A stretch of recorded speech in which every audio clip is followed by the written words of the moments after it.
No niin, tervetuloa rakettivideon pariin. Tänä vuonna 2025 tuli vähän erilainen näitä. Ekaa kertaa tilasin netistä näitä paukkuja byrokratialta.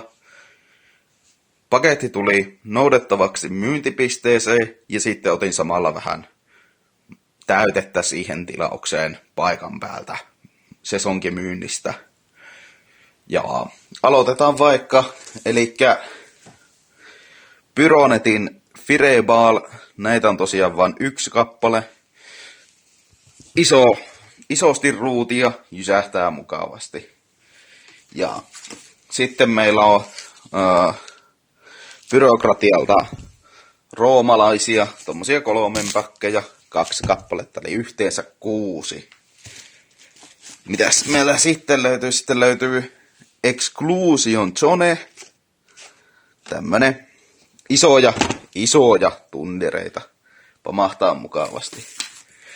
Sitten koska olemme niin voke-aikoja, niin piti tilata vähän isompaa kiinalaisia.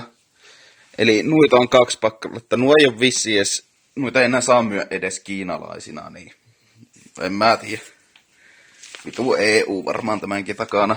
Sitten on Altti. Tämä on byrokratian tilauksia ja mukaan myös kontrolli. Tähän on pakkas sarja ja siinä olisi vielä delete, vaan delete oli loppuun myyty. Sitten on minisalute. Ja meiltä löytyy sitten 3 kappaletta suhnuja. Näitä ei kuulemma saa ampua keskiyöllä, mutta eipä minua säännöt ennenkään estäneet. Tosiaan 3 kappaletta suhnuja. Nuo oli ihan näyttäviä, vaan 3 euroa. Jos olette nähneet viime aikoina rakettien hinnat, niin tää on kallis video. Tai olisi ollut.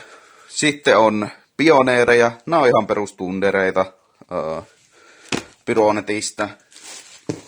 Sitten on vähän isompia redlineja. Nämäkin on kanssa perusilmapommeja. Mitähän muuta? Sitten oli pörrö. Tämä oli kanssa byrokratialta. Kokeillaan näitä byrokratian vehkeitä. Onko näistä mihinkään? Ei ole tullut ennen kyllä ostettua sieltä.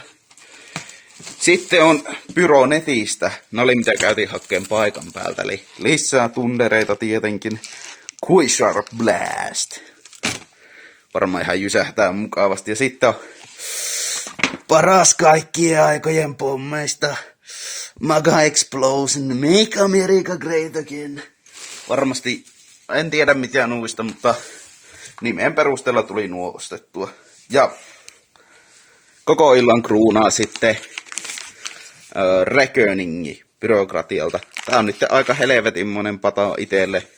On niitä isompiakin olemassa, mutta nyt kokeillaan vähän isompaa. Ja siinä olisi hyvää uutta vuotta 2026.